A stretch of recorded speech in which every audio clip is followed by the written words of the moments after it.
कहीं आपका डिफ़ॉल्ट हुआ हो, प्रीवियस जो आपका सिविल रिकॉर्ड है उसमें यदि आपका कोई डिफ़ॉल्ट आता है तो उसमें 100% वो बैंक आपको डिनाई करता है।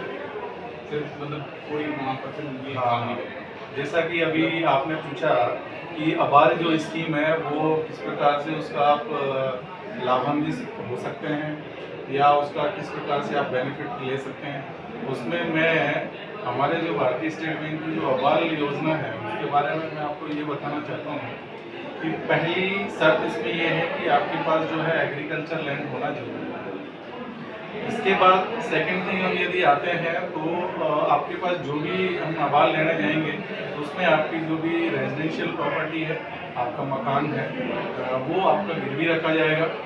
उस मकान की वैल्यूएशन निकाली जाएगी, 65% जो उसका वैल्यू होगा मैक्सिमम वो आपको हम दे सकते हैं। थर्ड थिंग ये है कि आपका इनकम क्राइटेरिया डिसाइड किया जाएगा, उसमें आपकी एग्रीकल्चर से की इनकम कितनी है, अदर देन एग्रीकल्चर एक्टिविटी आपकी इनकम कितनी है, वो दोनों मिला के वहाँ भी आपका इनकम देखा जाता है कि क्या जो 65% आपको लोन दे रहे हैं वो इन एक्टिविटीज़ से जो इनकम आ रही है वो क्या पे करने में आप सक्षम हैं, तो ये चीज़ हम आपको देते हैं। तो ये आपकी हमारे भारतीय स्टेट बैंक की आबाल स्कीम है जो कि किसानों के लिए काफ़ी लाभान्वित भी है और फायदेमंद भी है। इसमें सर जो केसीसी किसान क्रेडिट कार्ड जो है वो एग्रीकल्चर इंटरव्यू है बिल्कुल, लेकिन उसके लिए रेजिडेंशियल भी केसीसी अलग है, केसीसी में इसका आपको जो आप आबाल योजना बता रहे हो इसका केसीसी से कोई रिलेशन नहीं है। यस यस यस, बस आबाल ये है कि इसमें आपको एग्रीकल्चर लैंड होती है उसी पे हम उनको देते हैं। और एक इससे रिलेटेड हमारी दूसरी स्कीम होती है वो होती है एबीएल, वो केवल बिजनेसमैन के लिए होती है। एक क्वेश्चन और सर मेरा कि अगर जैसे मान लो कहीं भी कि लास्ट में किसी किसान का सेटलमेंट हुआ हो किसी बैंक के साथ, तो जैसे कभी डिफॉल्ट हो रहा हो बाई डिफॉल्ट किसी का, तो क्या वो इसमें एलिजिबल है या नहीं, ये भी आबाल स्कीम में यदि आपकी प्रीवियस रिकॉर्ड सिविल में डिफॉल्ट की हिस्ट्री रही है तो बैंक उसको आपको डिनाई कर सकता है। ये थैंक यू सर। सर बताइए, इस वर्ष की ये प्रथम राष्ट्रीय लोक अदालत है और स्टेट बैंक ऑफ इंडिया लगातार इस राष्ट्रीय लोक अदालत का हिस्सा बनते अपने उपभोक्ताओं को राहत देता रहा है। आज की राष्ट्रीय लोक अदालत में कितने मामले अपने पेंडिंग थे, कितना बकाया था और अभी तक कितनी रिकवरी हुई सर? अभी देखिए हमारा जो ये इस वर्ष की प्रथम लोक अदालत में जो आज संपन्न होने जा रही है उसमें लगभग हमारे कोटा रीजन के 40 से 41 मामले निस्तारण किए जा रहे हैं। उसमें ये अमाउंट एक से 1.25 करोड़ के लगभग रहेगा।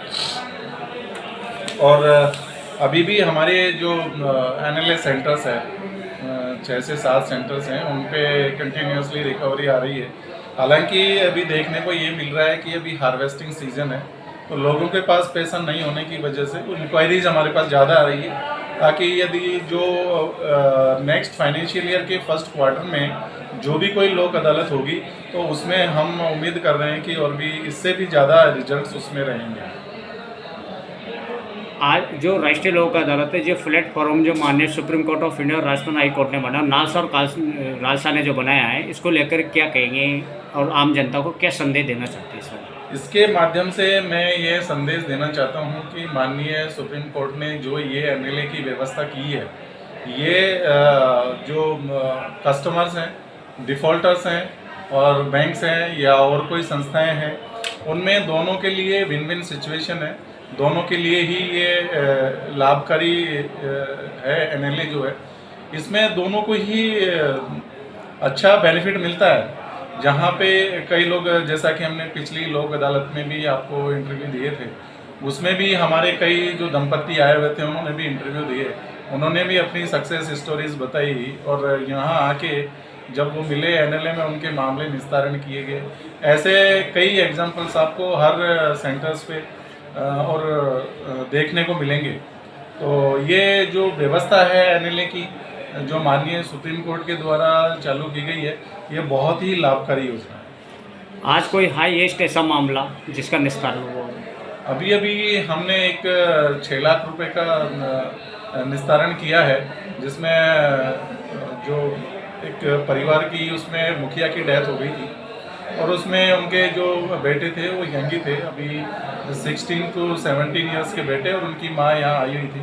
उसमें उन्होंने जो उनका अराउंड 12 से 13 लाख का बिजनेस लोन था वो हमने 6 लाख में सेटल किया। शुभ नाम। मेरा नाम राजेंद्र प्रसाद मीणा, CM क्रेडिट